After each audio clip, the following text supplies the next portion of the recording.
temps de recevoir une parole de Dieu. Dieu a une parole pour toi. Gloire à Dieu. Amen, amen. Nous vous saluons tous, vous qui nous avez rejoints sur les réseaux. Soyez bénis. Bienvenue dans le Gospel Vision Center.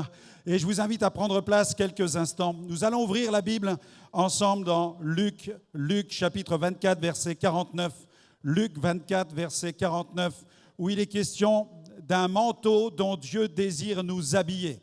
Nous avons mis nos habits de fête aujourd'hui, mais Dieu désire nous habiller d'un manteau. Alléluia. Tu as besoin de découvrir une nouvelle version du christianisme.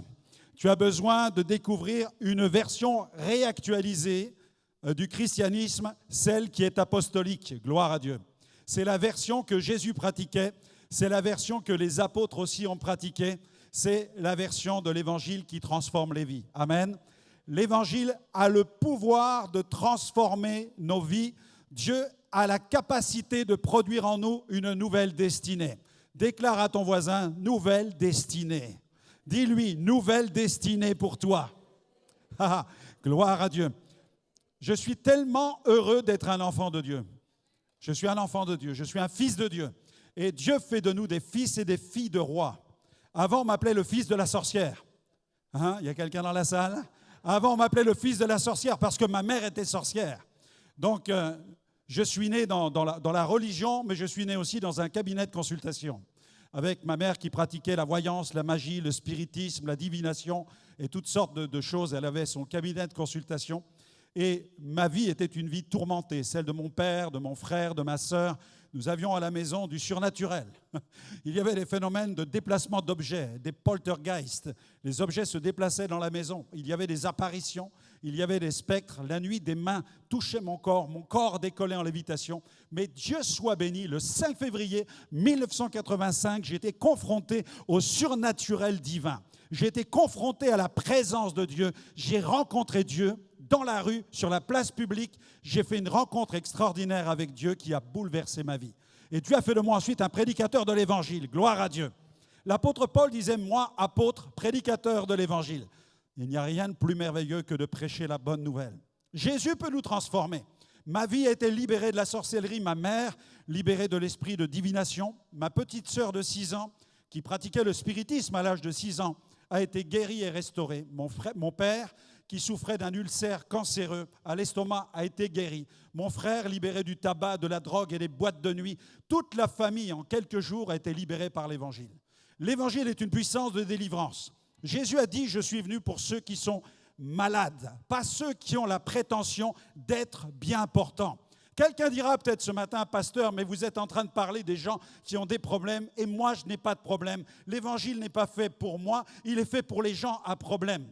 Si tu penses que tu n'as pas de problème, alors tu as vraiment un gros problème.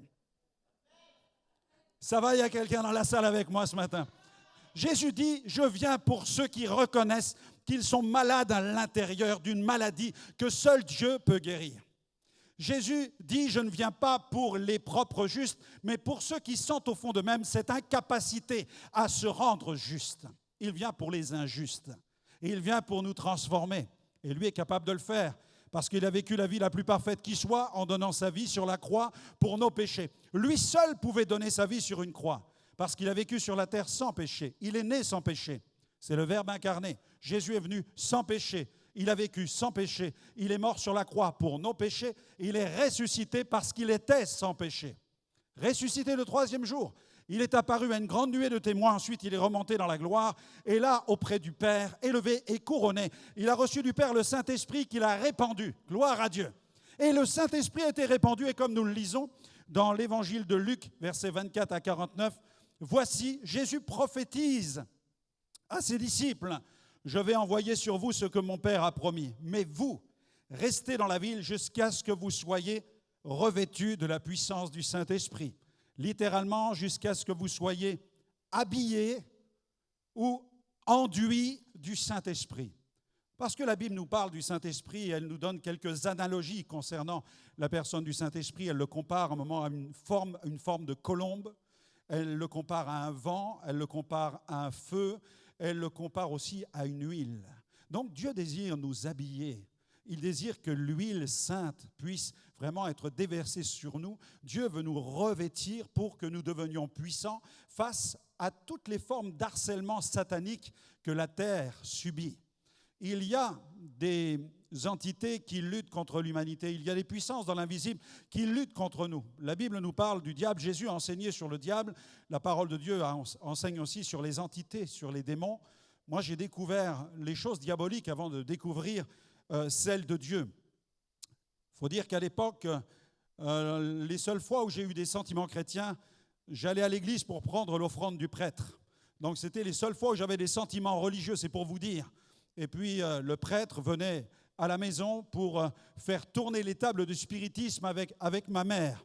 Bien entendu, tous les prêtres ne pratiquent pas cela. Je voudrais vraiment défendre ceux qui font un excellent travail et qui cherchent à glorifier Dieu par leur vie. Mais ce que j'ai vécu témoigne du fait que notre christianisme connaît certaines anomalies. Nous avons besoin de vivre une réactualisation de ce que Dieu veut faire. Dieu désire nous rendre vraiment forts. Dans la parole de Dieu, il y a un texte qui dit « Dieu ordonne que tu sois fort et puissant ». Amen. Dieu désire que tu deviennes fort dans ton esprit.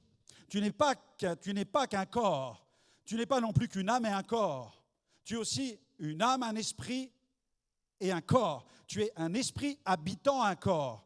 Et l'esprit a besoin de fusionner avec l'esprit de Dieu.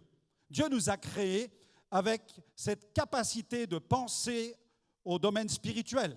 Nous sommes capables de philosopher, nous sommes capables de nous tourner vers les étoiles, d'interroger les astres, nous sommes capables d'adorer le bois, la pierre. Nous avons l'instinct du culte, ce que les animaux n'ont pas. Les animaux ont été créés selon leurs espèces, mais l'homme a été créé à l'image de Dieu. Et tant que nous ne recevons pas Dieu dans notre esprit est comme éteint. C'est la lampe de Dieu dans l'homme, c'est ce qui nous donne cette conscience du divin. Mais nous avons besoin de l'Esprit de Dieu pour qu'il vienne fusionner avec le nôtre, afin que nous découvrions combien Dieu est grand et puissant et ce qu'il a prévu pour nous. Parce qu'en fait, pour l'instant, tu marches à côté de tes chaussures sans Dieu. Tu n'es pas encore entré dans ta destinée. Tu marches, on dit souvent, tu marches à côté de tes pompes. Vous avez déjà entendu parler de ça? Sans Dieu, on marche à côté de nos chaussures. On marche à côté de notre destinée. Mais la Bible dit que Dieu a pour nous un zèle qu'il désire mettre à nos pieds. C'est le zèle de l'évangile de la gloire de Dieu. Il te faut enfiler les chaussures. Il te faut revêtir maintenant la cuirasse de la justice, le manteau de Dieu. Il te faut revêtir aussi le casque du salut, la ceinture de la vérité. Il te faut revêtir toutes les armes de Dieu. Dieu désire t'habiller. Gloire à Dieu. Et ces armes sont puissantes. Elles vont te rendre fort contre toutes les épreuves de la vie.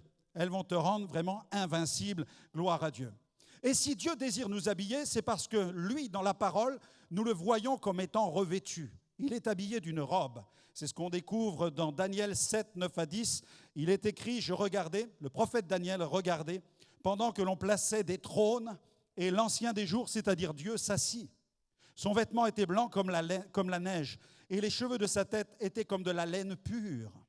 Gloire à Dieu. Son trône était comme des flammes de feu et les roues comme un feu ardent. Imaginez le trône de Dieu avec des roues en feu. Gloire à Dieu. Ça, c'est le trône de Dieu. Le trône de Dieu, il est en feu. Il y a la puissance du feu, de la sainteté de Dieu qui accompagne ce trône, et ce trône est mobile. Ce trône exerce la souveraineté divine sur toute la planète. Gloire à Dieu. Un fleuve de feu coulait et sortait de devant lui. 1000 milliers le servaient. Je ne sais pas quelle est votre vision du ciel, est-ce que vous vous êtes peut-être imaginé? Peut-être avez-vous tiré même votre inspiration de l'imaginaire collectif avec des anges de telle ou telle forme. Mais si vous pouviez voir les anges mentionnés dans l'Apocalypse, vous seriez certainement terrorisé par la puissance, par la gloire qui les anime. Amen, alléluia. Gloire à Dieu. Amen. Et 1000 milliers, donc des millions, 10 000 millions se tenaient en sa présence. Gloire à Dieu. Dieu est habillé d'une robe et sa robe, eh bien, est remplie de gloire. Elle est remplie de puissance. Elle est remplie de sainteté. Et sous la loi de Moïse, ceux qui servaient, ils entraient dans le temple, ils avaient aussi une robe. Et cette robe était même de couleur bleue. Elle témoignait de leur désir, de leur mission qui consistait à mettre le peuple en relation avec le ciel. Le bleu qui nous parle de la gloire céleste, qui nous parle de la royauté, qui nous parle du ciel. La Bible nous parle aussi du prophète Élie qui se tient dans la présence de Dieu.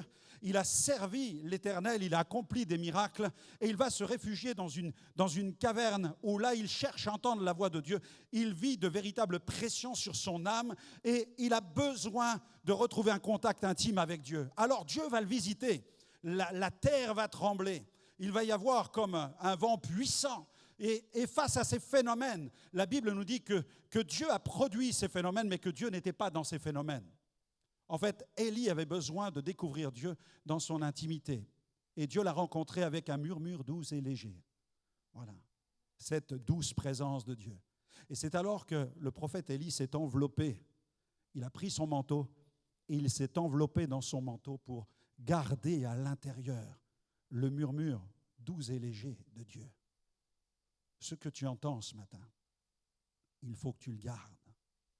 Dieu désire t'habiller de ce murmure qu'il est en train de t'adresser maintenant. Parce qu'il y a la fête, il y a la puissance de la musique, il y a la puissance du son, il y a la puissance de l'image, mais il y a la douce présence de Dieu. Et tu dois repartir avec cette présence chez toi. Elle va t'accompagner. Et Jésus nous dit, lorsque tu cherches Dieu, rentre dans ta chambre, et là, ferme la porte sur toi. Et c'est ce qu'Élie, le prophète, a fait lorsqu'il s'est enveloppé de son manteau. Il ne voulait plus entendre les bruits qui l'environnaient. Il n'avait qu'un seul désir, c'est entendre le doux murmure, ce murmure doux et léger de Dieu. C'est dans cette intimité que Dieu va te parler, qu'il va remettre les choses à leur place. Il y a les moments de fortes émotions. Il y a les moments où Dieu nous secoue, où nous voyons des témoignages de sa grâce, de sa puissance. Mais il y a des moments où Dieu désire vraiment nous rencontrer personnellement pour nous parler, parce qu'il a des choses à nous communiquer de façon intime. Et puis, Élie, il va vouloir transmettre son manteau. Il va vouloir lever un prophète qui s'appelle Élisée. Cet homme, ce prophète de Dieu, va aussi recevoir vraiment ce manteau de la part du prophète majeur, ce prophète éminent qui était Élie. Dieu appelle Élie. Élie doit remonter dans la gloire, mais la mission d'Élie, qui est un précurseur que personne n'est allé le chercher, personne n'a déversé d'huile sur lui. C'est vraiment un pionnier, c'est un précurseur dans la nature de son ministère, mais lui, il va lever des prophètes, il va créer des écoles prophétiques et il va susciter un homme d'une trempe incroyable qui s'appelle Élisée, qui va accomplir même le double des miracles dans son ministère. Et la parole de Dieu nous dit qu'il va jeter son manteau sur ce jeune prophète. Élisée répondit, « Qu'il y ait sur moi, je te prie, une double portion de ton esprit. » Et il dit, « Tu demandes une chose difficile, mais si tu me vois pendant que je serai enlevé d'avec toi, cela t'arrivera ainsi, sinon cela n'arrivera pas. » Comme il continuait à marcher en parlant, voici un char de feu et des chevaux de feu les séparèrent l'un de l'autre. Et Élie monta au ciel dans un tourbillon. Élisée regardait, il criait, mon père, char d'Israël et sa cavalerie. » Et il ne le vit plus. Saisissant alors ses vêtements, il les déchira en 2 morceaux et il releva le manteau qu'Élie avait laissé tomber. Puis il retourna et s'arrêta au bord du Jourdain. Il prit le manteau qu'Élie avait laissé tomber et il en frappa les os. Et il dit, « Où est l'Éternel ? Le Dieu d'Élie. » Élisée avait besoin de fonctionner, d'œuvrer, d'avancer avec la puissance de l'Éternel comme Élie, son mentor spirituel, avait fonctionné jusqu'à maintenant. Lui aussi, il frappa les os qui se partagèrent ça et là, et Élisée passa. Gloire à Dieu. Il n'y a pas de nouvelle génération sans respect de la précédente. Et Élisée avait ce respect d'Élie. Il avait ce respect profond du prophète Élie. Il a déchiré ses vêtements. Il a fallu qu'il déchire ses propres vêtements pour revêtir le manteau de Dieu. Tu dois déchirer tes propres vêtements sur le plan spirituel. Tu dois rompre avec les choses qui appartiennent au passé, rompre avec les choses qui appartiennent à ta nature pour te revêtir de la nature de Dieu, t'habiller de la nature de Dieu. Gloire à Dieu. Dieu désire te localiser comme il a localisé Élisée. Alléluia. Élie partit. Et de là, il trouva Élisée, c'est ce que la Bible dit, fils de Shaphat, qui labourait. Voilà comment Élie a recruté Élisée. Il y avait devant lui 12 paires de bœufs et il était avec la 12e. Élisée, c'était un bosseur, vous imaginez ? Il avait 12 paires de bœufs. Il était déjà avec la 12e, c'est-à-dire qu'il avait épuisé les 11 premières paires de bœufs. Et lorsqu'Élie le choisit, il sait qui il est en train de choisir. Il ne choisit pas n'importe qui pour répondre à l'appel de Dieu. Vous remarquerez que lorsqu'Élisée traverse le Jourdain, vous avez une école de 50 prophètes qui regardent. Mais celui qui traverse, c'est Élisée. Les autres ne traversent pas. Vous avez des gens qui ont une formation, qui vont avoir une formation théologique, qui vont avoir un héritage spirituel, mais qui ne seront pas capables d'entrer véritablement dans ce que Dieu a prévu pour eux. À un moment, si tu veux entrer dans ce que Dieu veut, tu dois faire un choix. Élisée a jeté son manteau. Il a jeté son manteau sur son successeur. Et le successeur l'a ramassé. Mais avant de s'en revêtir, il a déchiré ses propres vêtements. Il a dit, moi, je vais vouloir fonctionner avec le manteau qui reçoit l'onction de Dieu. Je veux le manteau de Dieu pour fonctionner avec Dieu. Gloire à Dieu. Alors, Élie s'approcha de lui, il jeta sur lui son manteau. Élisée, quittant ses bœufs, courut après Élie et dit, « Laisse-moi embrasser mon père et ma mère et je te suivrai. » Et Élie lui dit, « Va et reviens, car pense à ce que je t'ai dit, dépêche-toi. Va saluer ta famille, aie du respect pour ta famille, mais dépêche-toi. Ne laisse pas les liens familiaux t'empêcher de me servir. Ne laisse pas l'attachement familial t'empêcher d'entrer dans ce que Dieu a prévu pour toi. » C'est ce qui s'est passé avec Jésus. Lorsque Jésus servait dans le ministère, sa famille venait pour le voir. Et on venait voir Jésus, on lui disait, « Jésus, tu sais, ta mère, tes frères sont là pour te voir. » Et Jésus a répondu, « Mais ma mère et mes frères, ce sont ceux qui font la volonté de mon Père qui est dans les cieux. » Alléluia. À un moment, Dieu nous appelle à faire de véritables choix. Dieu soit béni pour nos familles, Dieu soit béni pour notre héritage familial. Tout ce que l'on peut recevoir dans une famille de bon, c'est une grâce. Malheureusement, ce n'est pas le cas dans toutes les familles. Il n'y a pas que des bonnes choses dans toutes les familles.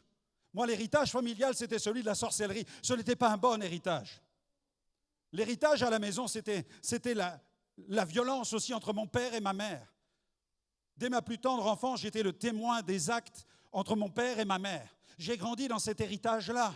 Mais Dieu m'a fait la grâce. Il a fait la grâce de me rencontrer, de venir sur mon chemin. Dieu est un Dieu bon. Et aujourd'hui, par la grâce de Dieu, j'ai pu bâtir une famille, avoir des enfants et des petits-enfants, gloire à Dieu, qui marchent dans les voies de Dieu et qui sont des bénédictions dans l'Église et qui vont l'être dans la société, gloire à Dieu.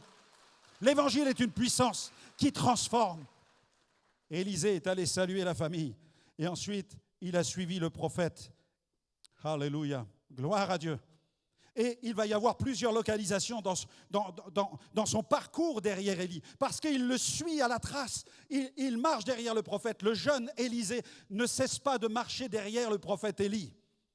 La Bible nous dit qu'il va le suivre jusqu'à Gilgal, il va le suivre ensuite jusqu'à Bethel, il va le suivre jusqu'à Jéricho, il va le suivre aussi jusqu'au Jourdain, et ensuite le prophète majeur va être enlevé. Il y a une première localisation prophétique à Gilgal. Il ne lâche pas. Je ne te lâcherai.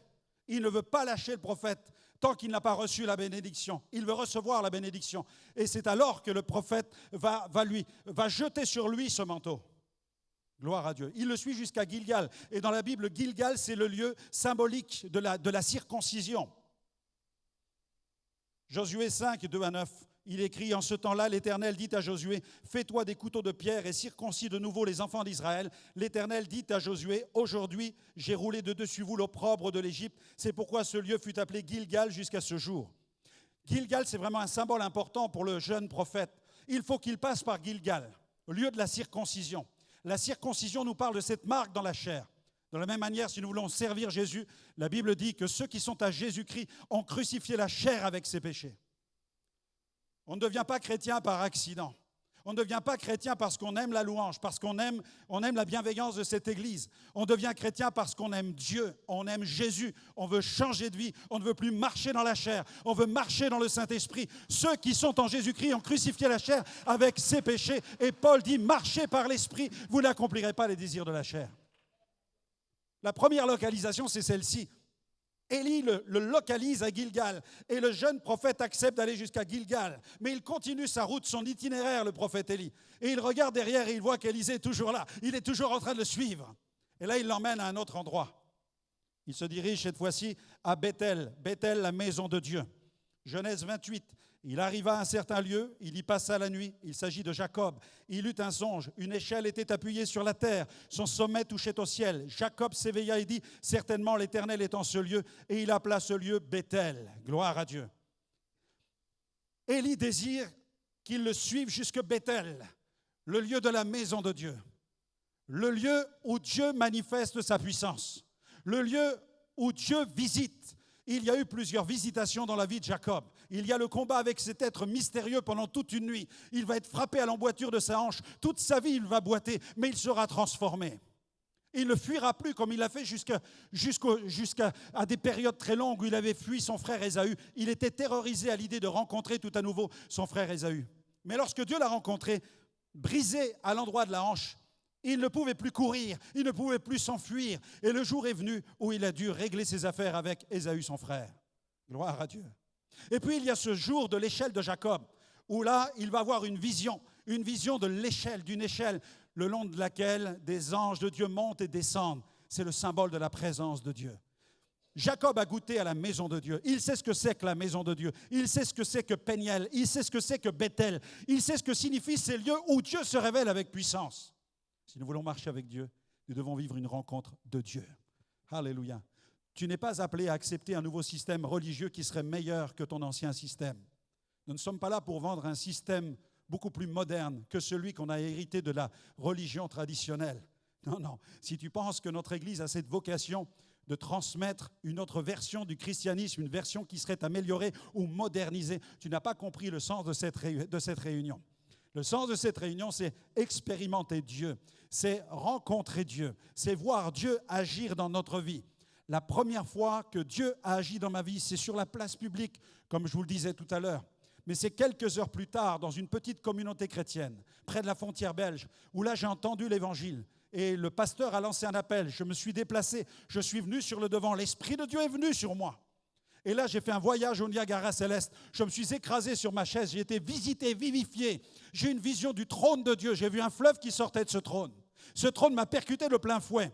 Et lorsque je suis ressorti de cette salle de réunion, j'étais une nouvelle personne, une nouvelle créature. Je suis rentré à la maison. Ma mère était dans une séance de sorcellerie. Moi, je venais de me convertir. J'avais 10 minutes de conversion à Jésus-Christ. Je suis rentré au cabinet de consultation, j'ai poussé la porte et j'ai crié « Maman, Jésus est vivant, Jésus est ressuscité !» La réponse de ma mère a été « Qu'est-ce que tu as fait? Tu as consommé de la drogue ?» J'ai dit « Non, maman, ce n'est pas la drogue, c'est la puissance du Saint-Esprit. Dieu existe, je viens de le rencontrer. » Et je n'aurais jamais imaginé qu'en quelques jours, toute ma famille expérimenterait la puissance d'un évangile qui accomplit des miracles, qui transforme, qui libère, qui purifie, qui nettoie et qui donne une glorieuse destinée. Amen. Que ce lieu soit comme à Bethel. Que ce lieu ce matin soit pour toi ton Bethel. Le lieu de la rencontre de Dieu. Le lieu de la manifestation de la présence de Dieu. Alléluia. Et puis ça n'est pas fini parce qu'il l'emmène jusqu'à Jéricho. Jéricho. Vous connaissez Jéricho? The Battle of Jericho. Alléluia. Avec le peuple d'Israël. Pendant 7 jours, ils vont faire le tour de la ville. Ils ont reçu le mandat de faire tomber les murailles. Ils respectent les ordres et les directives divines. Ils font le tour de la cité et ils le font dans le silence. Mais le 7e jour, ils doivent le faire 7 fois le tour. Et là, à un moment, l'ordre de l'Éternel va retentir. On va sonner de la trompette, on va pousser des cris et des hurlements. Et tout à coup, les murailles vont s'effondrer. Et la ville de Jéricho, qui était imprenable, a été vaincue par la puissance de Dieu.